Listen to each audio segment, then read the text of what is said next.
In TV and in movies, it's pretty simple. When do the police pull their guns out and start shooting at people? Well, it's almost always when they're already being shot at, or when somebody pulls a gun and points it at them. Pretty simple. Gun equals gun, right? Knife probably equals a gun. But when it comes to variables, and I'm talking about variables in size, gender, shape, weight, does that matter? Well, yeah, it does. Take a look at this.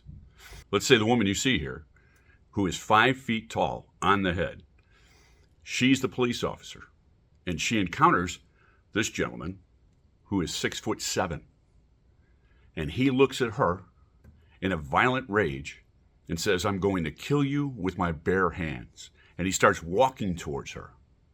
What are her options? A lot of people will tell you, well, she has to move through the force continuum.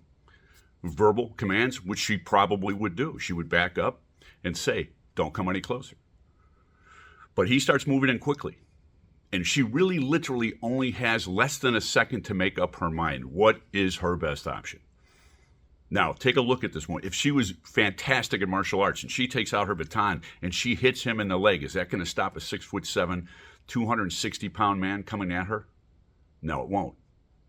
How about a taser? Tasers always work. No, they don't. They work about 50% of the time in the real world. They're great instruments, great weapons, and they do a good job to avoid killing people, but they don't work. And if this doesn't work, if the taser doesn't work, he's just going to keep coming. Now she has no time to do anything else. Pepper spray works less than 50% of the time in the real world. Again, a good weapon to have available, but instantaneously she has to make this decision. So the question is, can she shoot an unarmed human being? In this case, in this scenario, when she says, "He came at me and said these words, 'I'm going to kill you with my bare hands.'" But what if he doesn't say it and he just comes at her? If she decides to try to use less than lethal force, the odds of that working, almost non-existent. And he gets a hold of her, what does he have access to? All of her weapons. Can she physically stop this man? No, she can't. She really can't. So reverse it. How about this? How about he's the police officer and she looks at him and says, "I'm going to kill you with my bare hands," and starts coming at him. Is shooting her reasonable? The real world is not like TV.